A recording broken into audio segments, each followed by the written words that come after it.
if you are going to, and you need to be able to do this, you know, without it being performative, without anyone looking, if you really have centered your values around being committed and being anti-racist, you need to think about exactly how much you're willing to sacrifice for that and how much you're truly willing to get uncomfortable. I think it's all well and good, to Naomi's point, to post like a black square on your Instagram, but is that really helpful, or is it challenging somebody when that could mean that you could, for example, like lose a client or lose a friend, or, you know, you have to really be clear, are you willing to do the work and for whatever kind of the results will be, which can be difficult.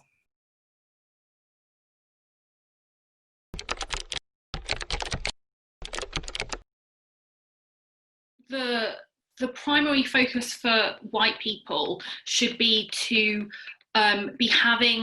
be engaging in challenging racism and anti-Black racism, specifically in this context, with other white people when nobody is looking, when there's no one around to celebrate what they might be saying. And indeed, I think the kind of seeking of applause for engaging in the act is obviously like pretty weird, frankly, to feel that you need to be acknowledged profoundly for engaging in the action that kind of honors somebody's humanity or a group of people's humanity in the first place.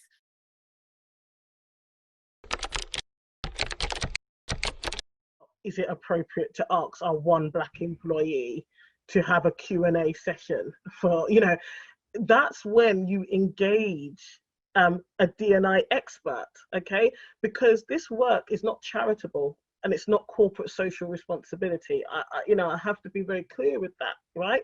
This is like any other business performance metric, or at least it should be.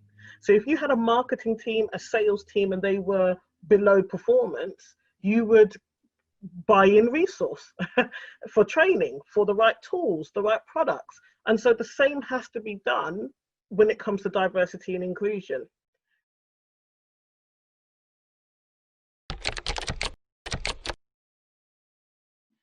I think there's something about asking the organizations that we're at all associated with for that data. You know, if you want to see a change in policy, you need to request it and you need to be vocal. Start a petition in your organization. What is stopping you? If you're a white person and you don't think there's enough transparency at the moment, start a petition, get every single person in your organization to sign it and give it to the director of HR or the director of D&I, if there is one, and say, we want this data. We're gonna contribute to it. We're gonna fill in the forms. We're gonna fill in those bloody surveys.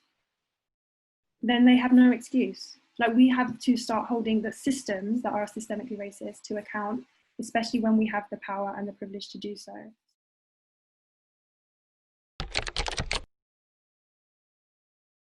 I often find it interesting that while a lot of people have learned to say names like Schlumberger, Tchaikovsky, and everything, but somehow when it comes to names of people of color, they are always mangled. And I always interrupt and correct people and say, no, it's pronounced this way. Because if you can't even get people's names right, chances are pretty much everything about them has already been reduced to a stereotype. I know it sounds really small, but that's one of the common bugbears people have, that nobody gets our names right. But I would say, if you do nothing else, please learn to say our names correctly. That'll be a big help.